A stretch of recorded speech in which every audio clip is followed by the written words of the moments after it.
Ako si Princess Castro at narito ang mga napapanahong balita. Tiniyak ni Senator Jinggoy Estrada na magiging prioridad ng Senado ang ratifikasyon ng kamakailang kasunduan ng Pilipinas at Japan na Reciprocal Access Agreement o RAA.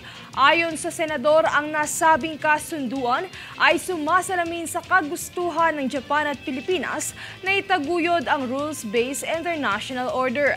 Kinilala din niya ang kahalagahan nito sa humanitarian assistance at pagtugon sa mga sakuna.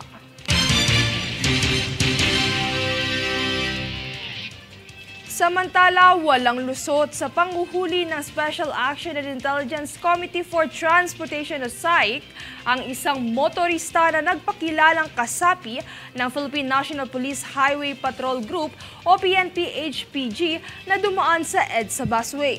Nang tiketan ay agad na kinuha ng motorista ang kanyang susi at sumakay ng taxi dahil mayroon daw itong hinahabol na hearing. Naiwan naman ang kanyang motor sa kalsada kung saan agad itong dinala sa impounding area ng Land Transportation Office o LTO.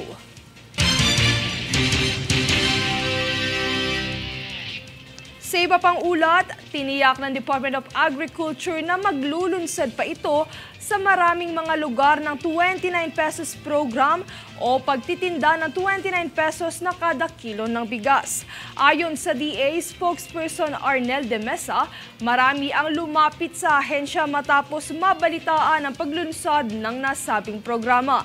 Sinisiguro umano ng DA na ang mga vulnerable sectors ang siyang makikinabang. Dagdag pa rito, layong buksan ng 29 pesos program sa Agosto sa rehiyon ng Visayas at Mindanao.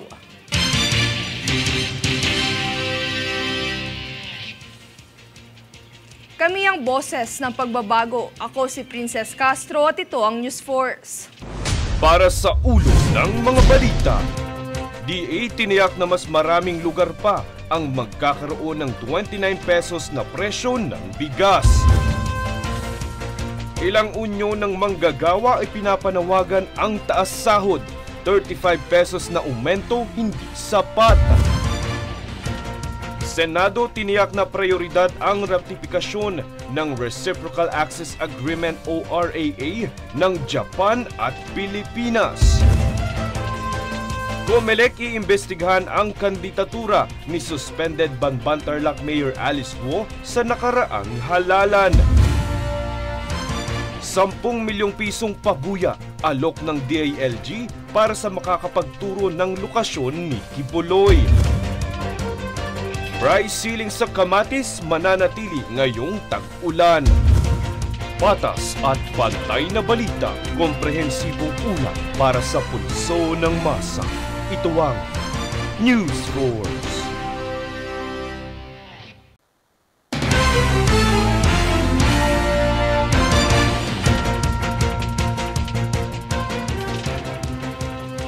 Ako si Princess Castro at narito ang mga napapanahong balita. Nitong kamakailan lang ay nagsagawa ng medical evacuation ng Philippine Coast Guard o PCG para sa isang Chinese crew na aksidenteng naputol ang kaliwang hinlalaki habang nasa karagatan ng Semirara Port, Kaluya, Antique. Ayon sa 35 anyos na pangalawang engineer ng bulk carrier na may flag ng Hong Kong na MV BBG Sinshu, aksidente umano siyang tumama sa flan blade o metal na nagresulta sa matinding pananakit at pagkaputol ng daliri. Nangyari ang insidente nang umalis ang foreign vessel sa Nansha, China patungo sa Tanjung Bara, Indonesia. Sa pakikipag-ugnayan sa kapitan at ahente ng sasakyang pandagat, itinalaga ng PCG at BRP Kalanggaman kasama ng mga medical personnel nito sa rendezvous area ng Nogas Island, Anini, Antique at ligtas na nailikas ang pasyente.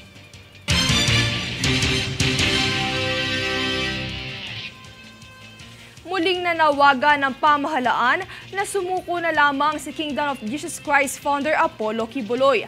Kalakip nito ang pag-aalok ng pabuya sa makakapagturo sa lokasyon niya kasama ng 5 pang akusado. Para sa iba pang detalye, narito si Francis Riudique. 10 milyong piso Ito ang itinakdang alok na pabuya sa makakapagturo sa lokasyon ni Kingdom of Jesus Christ founder Apollo Kibuloy. Ito ang inanunsyo ni Department of the Interior and Local Government o DILG Secretary Benhur Abalos sa isang conference sa Camp Crame. Kasama ni Abalos si PNP Chief Police General Romel Francisco Marbil. Layon umano nito na mas mapaigting pa ang paghahanap sa pastor nang tuluyan ng harapin ang mga akusasyon sa korte. Si Kibuloy ay nahaharap sa patong-patong na kaso kabilang na ang qualified human trafficking, child abuse at iba pa. Ayon kay Abalos, ang nasabing pabuya ay galing sa ilang mga kaibigan na frustrated na dahil sa hindi pa rin natutunton si Kibuloy. Tigi 1 milyon naman ang alok sa impormasyon ng kinaroroonan ng 5 pang akusado. Nagbabala naman si General Marbil sa mga tumutulong sa pagtatago kay Kibuloy at sa iba pang akusado na maaaring panagutin sa batas dahil sa paglabag sa Presidential Decree 1829 o obstruction of justice. Francis Riudique, nag-uulat para sa One Media Network.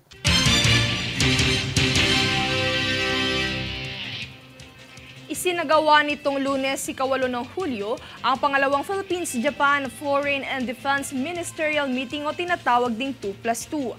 Ang kaganapan ay kumakatawan sa pinakamataas na mekanismo ng pagkonsulta sa pagitan ng Pilipinas at Japan na nagsisilbing plataporma upang higit pang palakasin ang strategic partnership sa pagitan ng dalawang bansa.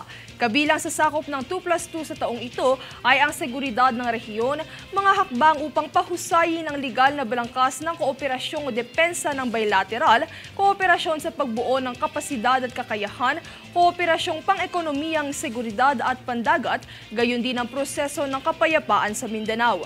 Dinaluhan ito ni National Defense Secretary Gilberto Teodoro Jr. kasama si Foreign Affairs Secretary Enrique Manalo at Japanese Defense Minister Kihara Minoru at Foreign Minister Kamikawa Yoko.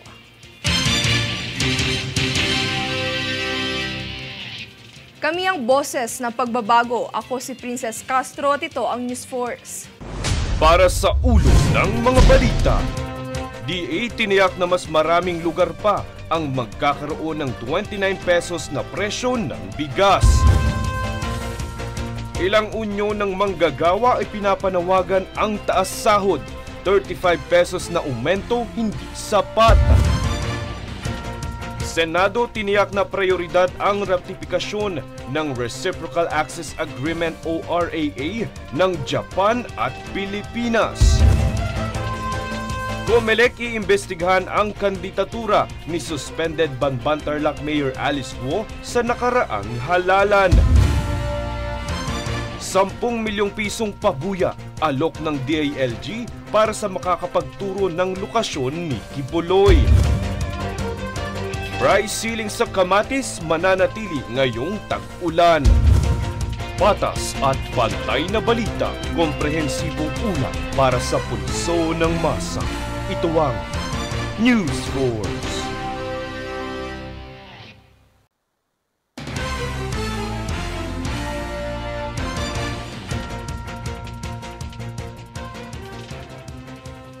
Ako si Princess Castro at narito ang mga napapanahong balita.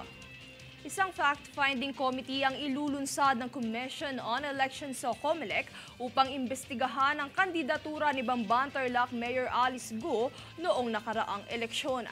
Layon ng komite na tukuyin kung may material na misrepresentasyon sa Certificate of Candidacy ni Guo na magpapatunay upang masampahan ang kasong election offense. Dagdag ni COMELEC Chairperson George Erwin Garcia, magsasagawa rin ng panel ng technical analysis ng mga dokumentong naglalaman ng fingerprints na may pangalang Alice Guo upang matukoy o mapatunayan kung mayroon mang pananagutan.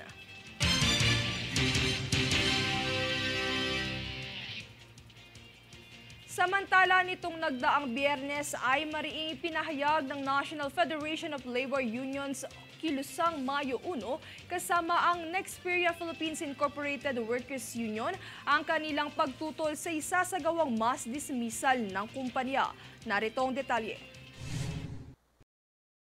hindi makatarungan at walang pagpapahalaga sa karapatan ng mga manggagawa. Ito ang mga katagang iginigiit ng National Federation of Labor Unions, kilusang Mayo 1 at Nexperia Philippines Incorporated Workers Union nitong Biyernes sa isang forum na kanilang inorganisa sa Quezon City. Sa kanilang mga pahayag ay mababatid ang kanilang matinding pagtutol sa mas dismisal o pagtatanggal ng mga empleyado ng kumpanyang Nexperia. Ang Nexperia Philippines ay isang manufacturing company na gumagawa ng mga semiconductor, computer at iba pang electronic component products. Sapagkat nila nakasalalay sa dismissal na ito ang kabuhayan ng mga manggagawa sa naturang kumpanya. Sa naganap na talakayan, inisa-isa ng mga miyembro ang mga naturang paglabag ng Nexperia sa mga manggagawa nito. Nilalabag nila yung karapatan kaya sila ay kinasuhan namin ng unfair labor practice dahil bagamat nililegalisan nila sa kanilang depensa, yung pagtanggal daw ay bahagi ng kanilang karapatan na nakasaad sa Article 298 ng Labor Code, yung authorized causes, na ginamit nila yung optimization, yung pag-automate ng machine na nagresulta ng pagtanggal sa halos 437 na regular na manggagawang membro ng aming union, yung tinagpas ng kapitalistang Nexperia. Dagdag pa ni Pascual, ginagamit nila yung kanilang supervisor para i-harass at i-intimidate yung mga manggagawa para pumasok doon sa retirement program dahil di umano sila ay hindi performer at later on o eventually sila rin yung tatanggalin kapag hindi nila tinanggap yung offer. Ang mga aksyong ito ng kumpanya ay nakabatay sa pagsasara ng sensor department ng Nexperia noong nakaraang taon kasabay ng pagtatanggal din ng ilang empleyado. Base sa town hall meeting na isinagawa ng Nexperia, sinabi nito sa mga empleyado na kaya ito umantong sa ganitong desisyon ay dahil na rin sa mababang produksyon dulot ng ilang salik, gaya na lamang ng cost optimization at efficiency improvement ng mga empleyado pagdating sa machine operation. Ito ay dahil nais ng Nexperia na maging globally competitive ang kumpanya sa merkado at dahil hindi umano sumapat ang kakayahan ng mga manggagawa para sa long-term viability ng Cabuyao plant, kinakailangan nilang magtanggal muli ng mga empleyado. Sa pagkakataong ito, nasa higit 300 kabilang na ang mga naunang higit sa 50 empleyadong kanilang temporary layoff at 8 pang mga permanenteng inalis noong nakaraang taon. Bunsod nito, nakatakdang magwelga ang mga unyon sa mga susunod na araw. Anila, ang forum na ito ay isa lamang sa kanilang paghahanda para sa kanilang pagkilos na ilulunsad alinsunod sa pagsulong ng karapatan ng mga manggagawa. Princess Castro, nag-uulat para sa One Media Network.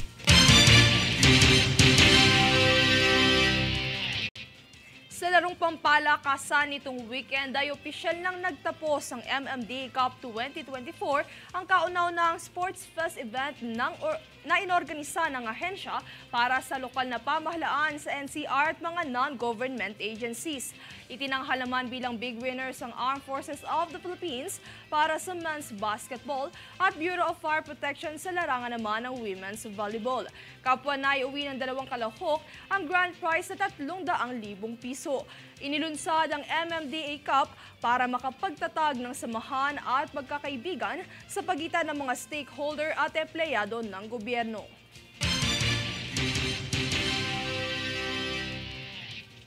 Kami ang boses ng pagbabago. Ako si Princess Castro at ito ang News Force. Para sa ulo ng mga balita, DA tiniyak na mas maraming lugar pa ang magkakaroon ng 29 pesos na presyo ng bigas. Ilang unyon ng manggagawa ay pinapanawagan ang taas sahod, 35 pesos na aumento hindi sapat. Senado tiniyak na prioridad ang ratifikasyon ng Reciprocal Access Agreement o RAA ng Japan at Pilipinas. Comelec iimbestigahan ang kandidatura ni suspended Banbantarlac Mayor Alice Guo sa nakaraang halalan. 10 milyong pisong pabuya alok ng DILG para sa makakapagturo ng lokasyon ni Kibuloy. Price ceiling sa kamatis mananatili ngayong tag-ulan. Patas at pantay na balita, komprehensibong ulat para sa pulso ng masa. Ito ang News Force.